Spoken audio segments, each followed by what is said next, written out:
बिस्मिल्लाहिर्रहमानिर्रहीम। अस्सलाम वालेकुम। आज 4 नवंबर बरोज़ बुध हम बात करेंगे नवाज़ शरीफ के हवाले से। शहज़ाद अकबर ने आज कुछ इंकशाफात किए हैं और कुछ ऐसी उन्होंने मुसद्दक़ा ख़बर दी है कि जो मैं समझता हूँ कि हर पाकिस्तानी सुनना चाहता है, और वो नवाज़ शरीफ को डिपोर्ट करने के हवाले से है। कब डिपोर्ट हो रहे हैं और उसका क्या प्रोसीजर चल रहा है, वो भी मैं आपके साथ शेयर करूँगा। साथ हम बात करेंगे तलाल चौधरी और शाहिद ख़ाक़ान अब्बासी ने आज बड़ा हमला किया है फ़ौज के ऊपर, और तलाल चौधरी को शर्म आनी चाहिए बात करते हुए, और अभी तक उनकी जो तंजीम साजी का मामला है वो पेंडिंग है और उसके ऊपर कोई इंक्वायरी रिपोर्ट नहीं आई, और ये उससे भाग गए थे। और अब अल्लाह की शान है कि ये आएंगे और ये फ़ौज के ऊपर बातें करेंगे और फ़ौज को गालियाँ देंगे।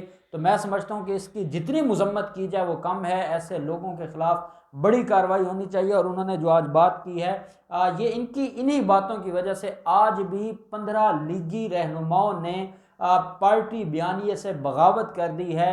और ये के सीनियर, पहले बलूचिस्तान के सदर साइड पर हो चुके हैं, और अब के 15 सीनियर जो रहनुमा हैं उन्होंने बगावत कर दी है। वो बगावत का जो वजह है, और उन्होंने जो आज अपनी जो ऑब्जर्वेशंस हैं पार्टी के हवाले से और पार्टी बयानिया के हवाले से, वो जो हैं वो भी मैं आपके साथ शेयर करूंगा। पहले हम बात कर लेते हैं नवाज शरीफ के हवाले से। शहजाद अकबर ने आज ये खबर दी है, और ये मुसद्दक़ा खबर है।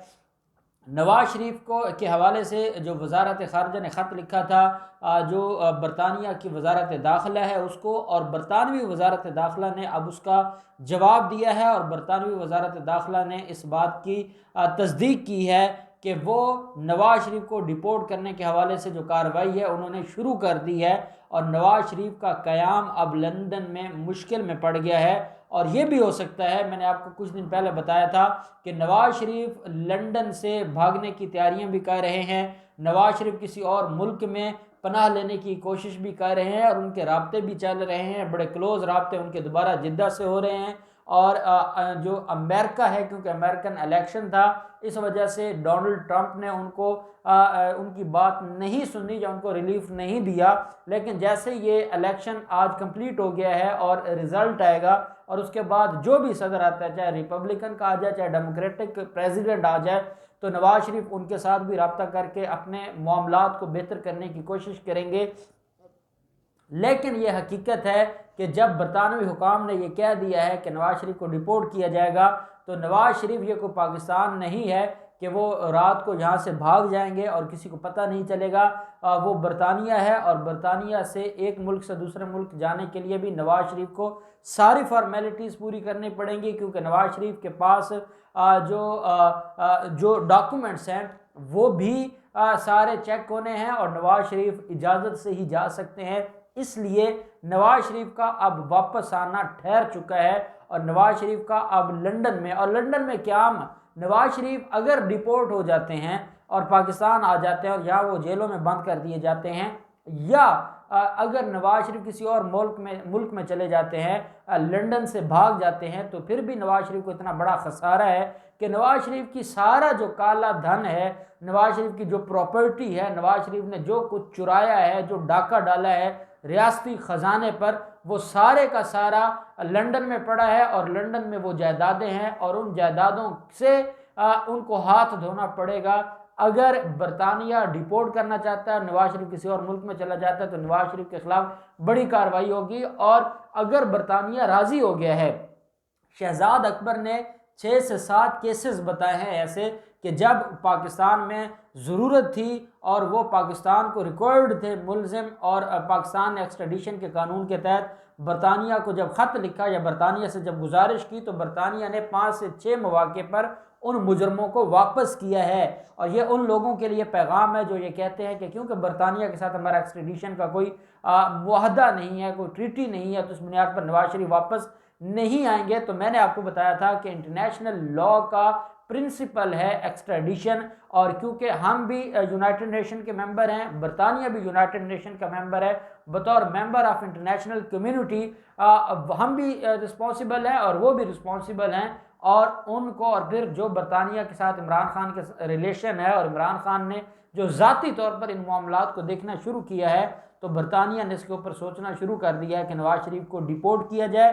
नवाज शरीफ की आपने वीडियो देखी होगी कैसे वो मीडिया को, अपने ही चंद लोगों को, चाहे वो नून लीग के कारकुनान हो और कोई टीवी चैनल नहीं है, कोई प्रेस कॉन्फ्रेंस नहीं है, वो पहले उनको कुछ कहते हैं, फिर उनसे ये भी कहते हैं कि जो इमरान खान की शक्ल में जो सौगात लाई गई है ये महंगी पड़ेगी इदारों को, और उनको लाने वालों को सोचना पड़ेगा कि वो इस सौगात से जान छुड़वा लें, नहीं तो ये जितने दिन पाकिस्तान पे हुकूमत करेगी पाकिस्तान खसारे में जाएगा। अब ये नवाज शरीफ का बयान है और ये बेसिकली वो इमरान खान के बारे में कह रहे हैं, और उनको अब इनसे कोई पूछे कि आपने नवाज शरीफ इतना अरसा हमारे मुल्क में हुक्मरानी करता रहा है।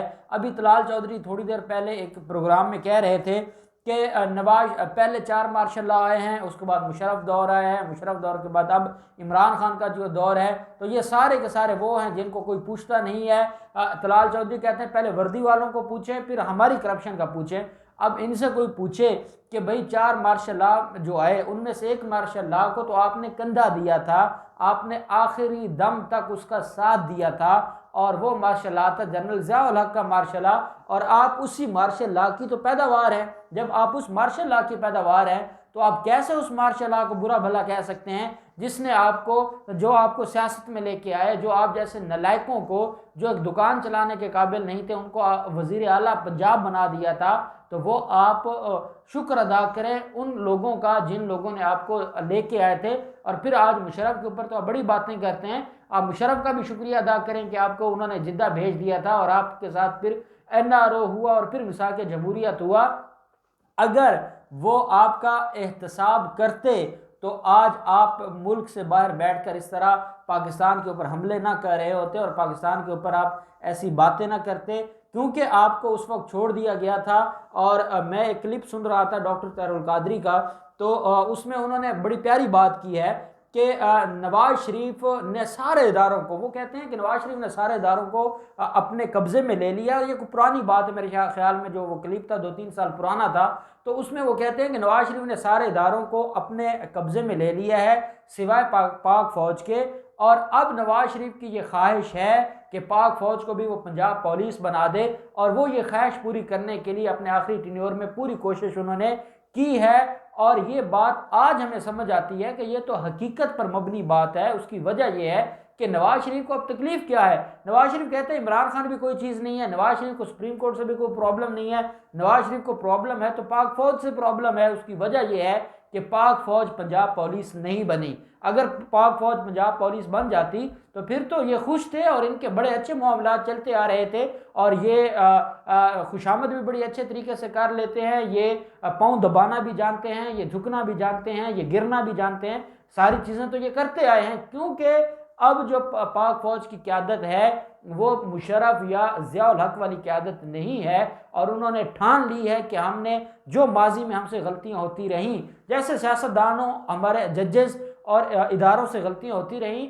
तो पाक फौज से भी गलतियां हुई हैं, तो पाक फौज ने अपनी गलतियों को सुधारने का तहिया किया है, और उस वजह से ये खौफजदा है और ये डर रहे हैं। और तलाल चौधरी अब बातें करता है, और तलाल चौधरी कहता है जी कि पहले वर्दी वालों का एहतसाब करो फिर हमारा एहतसाब करें। तलाल चौधरी साहब, अगर वर्जी वाले जब मार्शल लॉ लगा कर आते थे तब भी आप ही लोग हुक्मरानी करते थे। मुशर्रफ दौर में कौन था? यही चौधरी थे और यही नून लीग वाले थे, सिवाय शरीफ खानदान के बाकी तो सारी नून लीग मुशर्रफ के साथ बैठी थी, और वो लोग इंजॉय कर रहे थे। और ये जो PMLQ है ये PMLN से ही आई थी, और इन्हीं लोगों ने फिर आगे इंजॉय किया मुशर्रफ के जो उस मार्शल लॉ को। तो वो फौज को, अपने जर्नैलों को तो वजीर आला नहीं बना देती थी, या अपने लोगों को, आप जैसे ही लोग होते थे, तलाल चौधरी जैसे लोग जो उनके आलाकार बनते थे और आलाकार बन के उन सारे मामलात को देखते थे।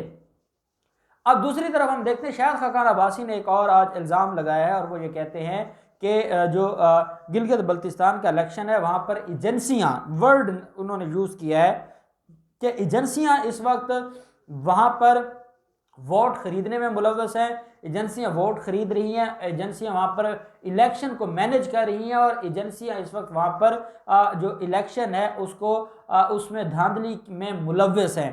अब शाहिद खाकान अब्बासी, अभी इलेक्शन हुए नहीं, आपके आज चीफ इलेक्शन कमिश्नर ने यह कहा है गिलगित बल्तिस्तान के कि उन्होंने 87 नोटिस भेजे हैं बिलावल जरदारी को, और बिलावल जरदारी पिछले 15-20 दिन से गिलगित बल्तिस्तान में है और वो वहाँ पर इलेक्शन लॉज की खिलाफ वर्जी कर रहे हैं। और 87 नोटिस में से एक नोटिस का जवाब बिलावल जरदारी ने नहीं दिया। अब मरियम नवाज जा रही हैं 8 नवंबर से वहाँ पर दंगल सजाने और वहाँ पर मेला लगाने, तो वो भी इलेक्शन की बेहुरमती करेंगे या इलेक्शन कवानीन की जो है वो उसको वायलेट करेंगे। और आप कहते हैं कि आपके साथ ज्यादती हो रही है और आप कहते हैं कि आपका इलेक्शन कोई मैनेज करना चाहता है।